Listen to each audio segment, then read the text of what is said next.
Good day everyone! Welcome for another video.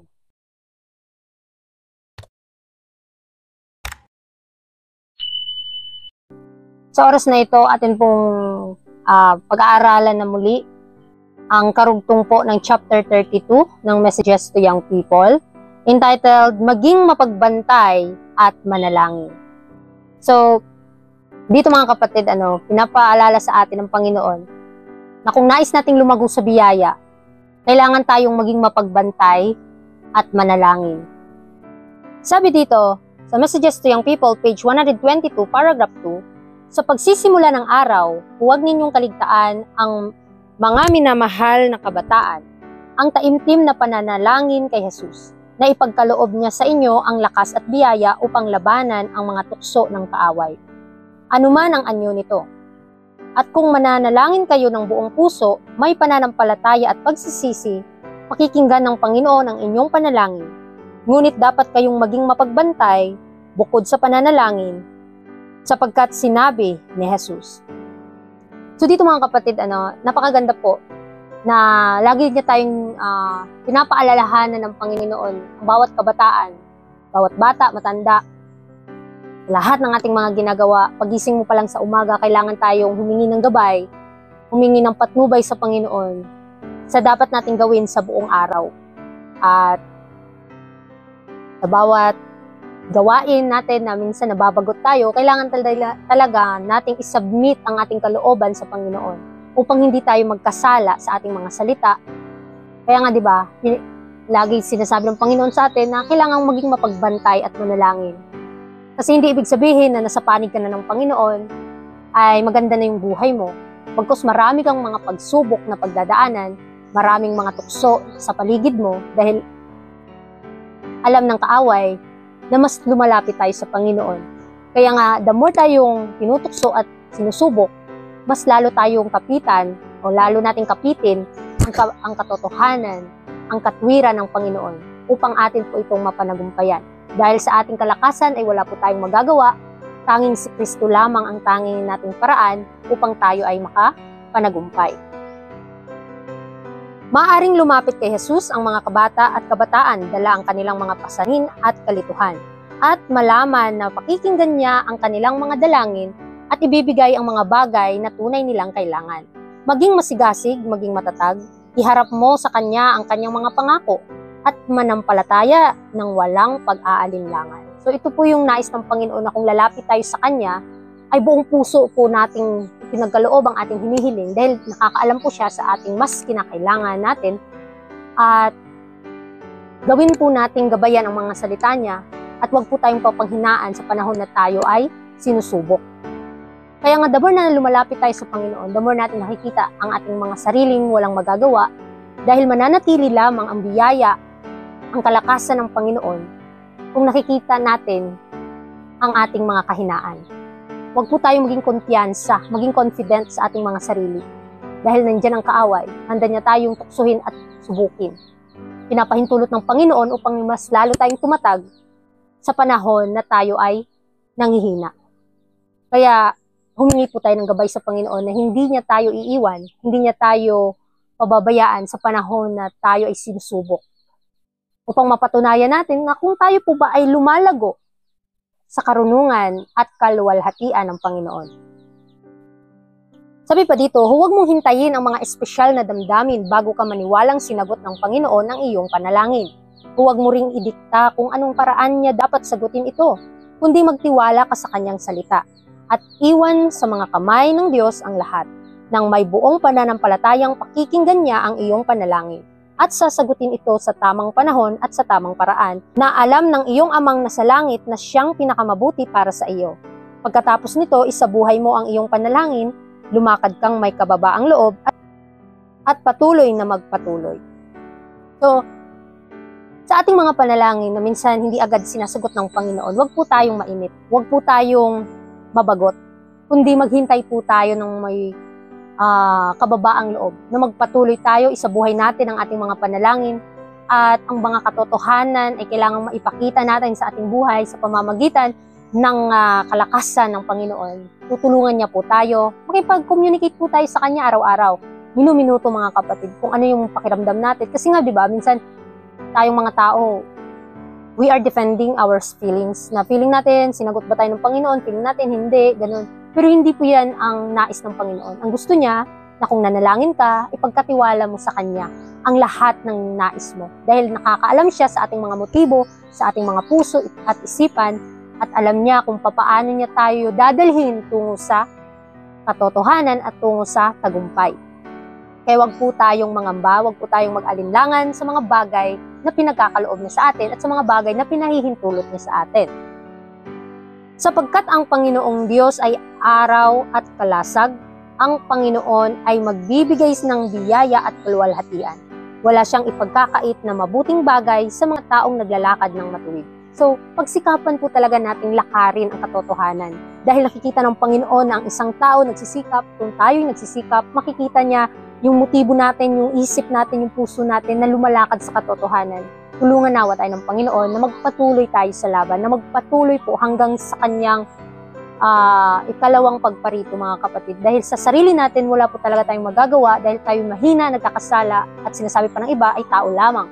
Ngunit nandyan si Kristo upang ating maipakita na kailangan natin siya at maipakita natin ang ating sarili o maipakita natin yung karakter ni Kristo sa ating buhay at tayo'y maging kahalin tulad sa Kanya. Dahil ito lamang ang hinihintay ng buong langit para tayo ay Kanya ng tanggapin at na tayo ay Kanyang dadalhin sa langit na bayan. Kaya wag po tayong mainip sa mga bagay na ating hinihintay, kundi pagkapitan po natin ang pananampalataya na pinagkaloob niya sa atin at ito'y lumago sa atin. Matakot kayo sa Panginoon, kayong mga banal niya, sapagkat walang kakulangan sa mga nangangatatakot sa Kanya. Ang mga batang leyon ay naghahanap ng pagkain at nagugutom, ngunit ang mga nagsisipaghintay sa Panginoon ay hindi magkukulang sa anumang mabuti. Kaya tandaan natin, mabuti ang ating Panginoon. Hindi niya ipagkakait sa atin ang mga bagay na mabuti at alam niya kung ano yung kinakailangan natin. Kaya nga, di ba sabi na matakot kayo sa Panginoon, hindi ibig sabihin na matakot ka na iwasan mo siya, kundi matakot kang gumawa ng kasamaan dahil nakakita siya saan ka man pumunta. Nakakaalam siya sa mga plano natin sa buhay. Kaya kailangan na ang ating mga sarili ay isuko natin sa Panginoon. Ang ating buhay ay isurrender natin sa Kanya dahil sa lahat ng ating mga plano, gumagabay siya at nag-iingat siya. Ingatan mo ang iyong dila sa masama at ang iyong mga labi sa pananalita ng panlilinlang. Lumayo ka sa masama at gawin mo ang mabuti. Maghanap ka ng kapayapaan at habulin mo ito. Ang mga mata ng Panginoon ay nakatuon sa mga matuwid at ang kanyang mga tenga ay nakikinig sa kanilang sigaw. Ang mukha ng Panginoon ay laban sa mga gumagawa ng masama upang tanggalin ang kanilang alaala sa lupa. Ang mga matuwid ay sumisigaw at dinirinig ng Panginoon at inililigtas sila sa lahat ng kanilang mga kapighatian. Ang Panginoon ay malapit sa mga pusong wasak, inililigtas niya ang mga may pusong nagtitiwala. Napakaganda po mga kapatid, yung mga pangako ng Panginoon. Kung palagi natin itong pinag-aaralan, talagang nagbibigay sa atin ng kalakasan.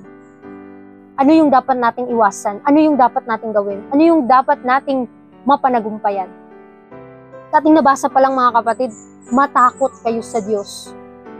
Ingatan nyo ang iyong mga dila sa pagsalita ng mga masasama. Dahil sa ating mga salita, may maaaring mapagpala sila o maaaring mabigyan sila ng daya. Kaya mga kapatid, tandaan natin, huwag nating gamitin ang ating mga parte sa ating katawan sa mga karumaldumal na bagay bagkus tayo ay ginawa ng Panginoon para sa kanyang kaluwalhatian. Atin pong baunin ang mga katotohanan sa ating buhay na maipakita po natin sa mga tao ang mga bagay na ito upang maluwalhati po natin ang ating Diyos na ating pinaglilingkuran. Kaya sa ating pag-aaral sa oras na ito, bigyan natin ng panahon at atensyon ano yung kalooban ng Panginoon, ano yung ninanais niya para sa atin, ano yung bagay na dapat natin gawin o paano natin siya susundin, paano tayo lalago sa biyaya na pinagkaloob niya sa atin. Kasi bawat sigaw natin, bawat panalangin natin ay talagang sinasagot ng Panginoon. sa takdang panahon. Huwag lamang tayong mainip sa mga bagay na hinihingi natin. Sabi pa sa Messages to Young People, page 124, paragraph 3, narito ang mga pangako, mayaman at masagana, sa kondisyong itigil mo ang paggawa ng masama at matutong gumawa ng mabuti. Itaas mo ang iyong layunin sa buhay gaya ng ginawa ni na Jose, Daniel at Moses. At isaalang-alang ang halaga ng paghubog ng iyong pagkatao at magtayo para sa ngayon at sa walang hanggan. So, gaya ng pagsasanay ng mga sinaunang tauhan ng ating Panginoon sa unang bayan ng Diyos, ay ganun din sa atin ngayon. Sinasanay po tayo ng Panginoon na gumawa ng mabuti, iwasan ng masama. At ano yung mga bagay na nagbibigay kaluguran sa Panginoon, iyon ang gawin. Kasi sa ating mga sarili, puro mga ambisyon na lang natin kasi masama yung hangarin natin. Minsan hindi natin pinapansin na masama pala yung nagagawa natin, hindi natin namamalayan. Pero kapag nag-aaral tayo ng salita ng Panginoon, mas ginagabayan tayo kung ano yung dapat natin gawin. Kaya bigyan nawa natin ng panahon at atensyon na pag-aralan ito upang hindi natin makalimutan ang mga katotohanan na ninanais ng Panginoon na ating malakaran. Tayo ay mahina at walang karunungan. Ngunit sinabi ng Diyos, kung ang sinuman sa inyo ay kulang sa karunungan, humingi siya sa Diyos na nagbibigay ng sagana sa lahat at hindi nanunumbat, at ito ay ipagkakaloob sa Kanya. Matutong maging masigasig, huwag pakawalan ang pagkakahawak mo sa Diyos, magtiyaga sa Kanyang paglilingkod, at ikaw ay magiging tagumpay sa pamamagitan ng dugo ng kordero. Napakaganda po ng Kanyang plano para sa atin. Kung tayo kulang sa kaalaman, nangako siya na ipagkakaloob niya ito kung gagamitin natin sa Kanyang kalooban. Anong meron ka? Kailangan tayong makontento na. Kasi hindi mo hawak ang iyong buhay. Hindi mo hawak yung panahon na meron tayo. Hindi mo hawak kung sino ka ngayon. Ngayon nasa taas ka, hindi mo alam bukas sa makalawa ay nasa baba ka na. Kaya anuman yung posisyon natin sa buhay, maging mahirap o maging masaya o malungkot man tayo, o kailangan nating luwalhatiin ang Panginoon, pasalamatan natin siya ng buong puso, ng buong kaluluwa, ng buong kalakasan. Napurihin natin siya magpakailanman. Dahil hindi po natin hawak ang buhay natin. Hindi natin alam kung hanggang kailan tayo sa mundo ito. At habang tayo nabubuhay, binibigyan tayo ng Panginoon ng kalakasan at binibigyan niya tayo ng biyaya upang tayo lumago sa karunungan at kaalaman. Ang ating isipan nawa ay nakatuon sa makalangit na bagay, hindi sa ating sariling atensyon lang o ambisyon lang. Kaya sa pag-aaral natin, sabi dito, walang hanggang pagkakataon para sa kabutihan. Sa paggawa mo ng gawaing ito para sa iyong sarili, nagkakaroon ka ng impluwensya sa marami pang iba na iyong nakakasama. Ang mga salitang binigkas sa tamang panahon, gaano sila kaganda, gaano kalakas ang naidudulot ng isang salita ng pag-asa, tapang at determinasyon sa tamang landas sa isang taong nanganganib na mahulog sa mga ugaling nagkakawalang sigla. Ang matibay mong layunin na isagawa ang mabubuting prinsipyo ay magkakaroon ng impluwensya upang ituwid ang mga kaluluwa sa tamang direksyon. So tandaan natin, ano man yung ipinapakita nating gawa, mabuti man ito o masama, nagiging impluwensya po tayo sa iba. Atin po silang, pinapakita po natin sa kanila yung mga bagay na ano yung ginagawa natin. Kaya nawa, ang katotohanan na ating nalalaman, na nakatanim sa ating mga puso, yun po yung maipakita natin sa ating buhay upang maidala natin ang mga tao kay Kristo at makilala nila si Kristo bilang kanilang personal na tagapagligtas. Kaya sabi sa Philippians 4:13, magagawa ko ang lahat ng mga bagay sa pamamagitan niya na nagpapalakas sa akin. Sa Proverbs 12:25, ang pangamba sa puso ng tao ay nagpapabigat sa kanya, ngunit nagpapagalak ang mabuting salita. So, huwag po tayong mangamba sa panahon na tayo ay parang sinusubok, pinapahintulot ng Panginoon na subukin tayo, huwag po tayong mangamba. Huwag tayong magalumihanan. Ipagkatiwala po natin sa Panginoon ang lahat ng bagay upang tayo ay magpatuloy sa paglilingkod ng may kagalakan, ng may taus-pusong pagsunod sa Kanya. Huwag po natin tuunan ng pansin yung mga bagay na nagbibigay sa atin ng kahinaan. Dahil ang kalakasan lamang ng Panginoon ang ating tanging sandigan sa panahon na tayo'y sinusubok. Dahil sa sarili natin, wala po tayong magagawa. Wala po tayong maipagmamayabang. Bagkus ang Panginoon po ang nagbibigay sa atin ng mga pagpapala at siya po yung nagbibigay sa atin ng kalakasan na magpatuloy. Kaya sabi sa atin, sa ating pag-aaral na walang hangganan ang mabuting maaari mong gawin. Kung gagawin mong gabay ang salita ng Diyos sa iyong buhay at pamamahalaan ang iyong mga gawain ayon sa mga kautusan nito, at gagawin mong ang lahat ng iyong mga layunin ay pagsusumikap sa pagtupad ng iyong tungkulin ay maging isang pagpapala at hindi isang sumpa sa iba. Ang tagumpay ay magtatagumpay sa iyong mga pagsisikap. Napakaganda mga kapatid. Ninanais ng Panginoon yung pagsisikap natin na makipag-cooperate po tayo sa kanyang mga gawain o sa gawain na pinagkaloob niya sa atin. Makipag-cooperate po tayo sa kanya. Dahil ang ating paggawa ay maaaring magawa natin ito sa pangwalang hanggang buhay. Kaya inihahanda lamang tayo ng Panginoon, sinasanay niya tayo sa temporaryo nating buhay ngayon upang sa kanyang ikalawang pagparito, tayo ay makatayo sa mga pagsubok, lalo na sa dakilang araw, sa kanyang paghatol sa bawat isa. Makita nawa sa buhay natin yung karakter ni Kristo upang walang ikasaway, hindi natin maipahihiya o maipahiya ang Panginoon sa buhay natin. Kaya, panalangin natin sa Panginoon na malakaran po natin ang bawat liwanag. Dahil sa sarili natin, tayo ay mahina, nagkakamalit, nagkakasala. Dahil sa Panginoon, tayo ay patuloy na lalago. Inilagay mo ang iyong sarili sa koneksyon sa Diyos. Ikaw ay naging isang daluyan ng liwanag para sa iba.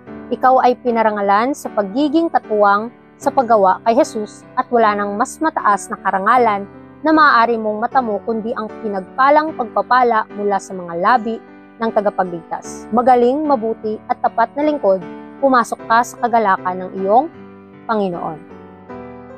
Sa huling mga araw, ito po yung ninanais ng bawat isa na sabihin ng Panginoon ano yung pagsisikap mo, naging tapat ka doon. Kaya sa mga huling araw, pumasok ka sa kagalakan ng Panginoon. Napakagandang pakinggan mga kapatid na wine-welcome tayo ng Panginoon sa kanyang kaharian. Na lahat ng ating gagawin, kung ang ating mga gawain ay magbigay kaluwalhatian sa Panginoon, anuman yung mga ginagawa natin, atin pong ipagkaloob ang lahat ng bagay sa Kanya. Upang hindi niya tayo bibiguin at ipagkakaloob pa niya ang mga mabubuting bagay na ninanais natin. Kung tayo ay humihingi, hintayin po natin kung ano yung sasagot ng Panginoon. At ano yung kasagutan niya, huwag po tayong magreklamo, bagkos atin po itong pasalamatan, maging mabuti man o masama. Tandaan natin, puro kabutihan mga kapatid, yung ibinibigay ng Panginoon sa atin. Ang kapag may kasamaan na nangyari sa buhay natin, pinagkaloob o pinahintulot na lang niyan ng Panginoon, pero may purpose siya. Kailangan din po tayong magpasalamat. Kahit sa mga malungkot na bagay o malungkot na pangyayari sa buhay natin, kailangan po nating luwalhatiin ang Panginoon. Kaya sa ating pag-aaral sa oras na ito, nawa, maging mapagbantay tayo at manalangin. Dahil hindi po natin hawak ang ating buhay, hindi natin hawak ang mga oras na meron sa atin ngayon. Ang tangi nating kailangan, ang kalooban ng Panginoon, ang kanyang presensya araw-araw na tayo gagabayan, tulungan niya tayo na magtagumpay. Anuman ang magiging mangyari, o anuman ang magiging kahihinatnan ng ating pagsisikap, ang Panginoon ay nandyan, hindi niya tayo pababayaan. Kaya muli, maraming salamat sa inyong pakikinig, and God bless.